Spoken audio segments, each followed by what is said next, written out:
আজ আমি একটা কারণে ভিডিও করতে বাধ্য হলাম। প্রথম অধিবেশনের দিন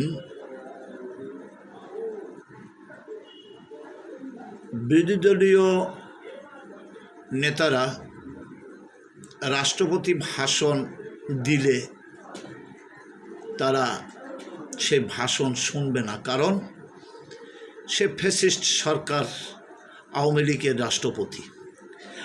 আমার বিরোধী দলীয় হাসনাত এবং নাহিদের কাছে প্রশ্ন, বা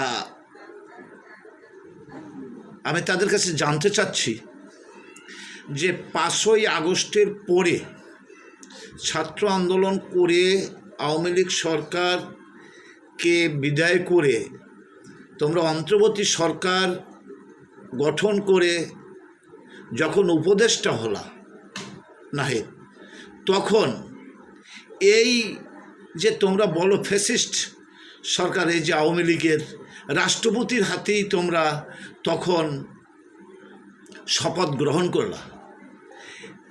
এখন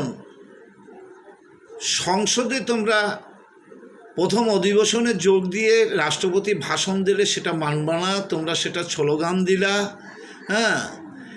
কিন্তু তখন প্রথম যখন তোমরা বসলা, যখন শপথ নিলা, তখন কি তোমরা ক্ষমতার লোভে, ক্ষমতা পাওয়ার জন্যে তখন কি আর ওই বিচার বিশ্লেষণ করো নাই? সেটা ভুলে গেছো। এখন তোমরা, আমার মনে হয় এই 18 কোটি জনগণ তারা দেখেছে তোমরা এই স্বাধীনতা,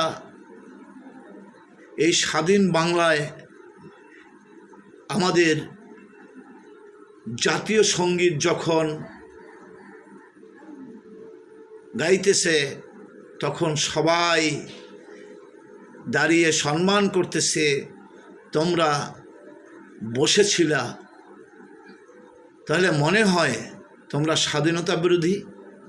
এই স্বাধীনতা বিরোধী যদি না হতো, তোমরা জাতীয় সঙ্গীতের সময় তোমরা দাঁড়াইতা, তারপরে তোমরা সংসদে বসে তারপর তোমরা কথা বলতা। কিন্তু জাতি এবার তোমাদেরকে চিনে গেছে। তোমরা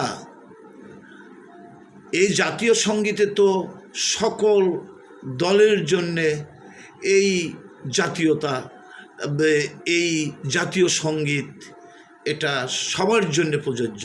কিন্তু তোমরা যে পাকিস্তানি, তোমরা যে এই 30 লক্ষ শহীদের রক্তের বিনিময়, 2 লক্ষ মা বোনের ইজ্জতের বিনিময় এই স্বাধীন বাংলাদেশ আমরা এটা পেয়েছি, এটার যে বিরোধিতা তোমরা যে করেছো এটা প্রমাণ হয়ে গেছে। তবে ভাই, তোমরা যেটা করলা এটা কোনো মানুষ, এটা কেউ মেনে নেবে না, এটা কোনো জাতি মেনে নেবে না।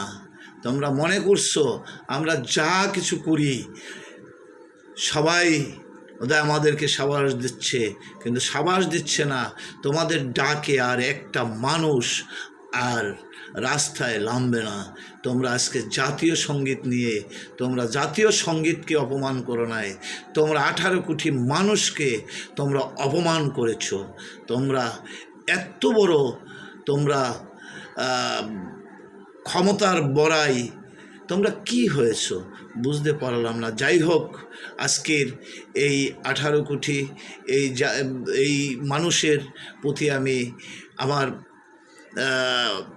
ভালোবাসা দিয়ে আমি আপনাদের কাছে জানতে চাচ্ছি যে এরা কি সঠিক করেছে না ভুল করেছে, সেটা আপনারা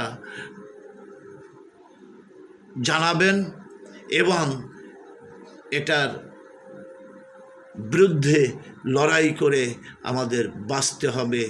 এই দেশে রেজাকারদের কোনো ঠাঁই দেওয়া যাবে না। ধন্যবাদ।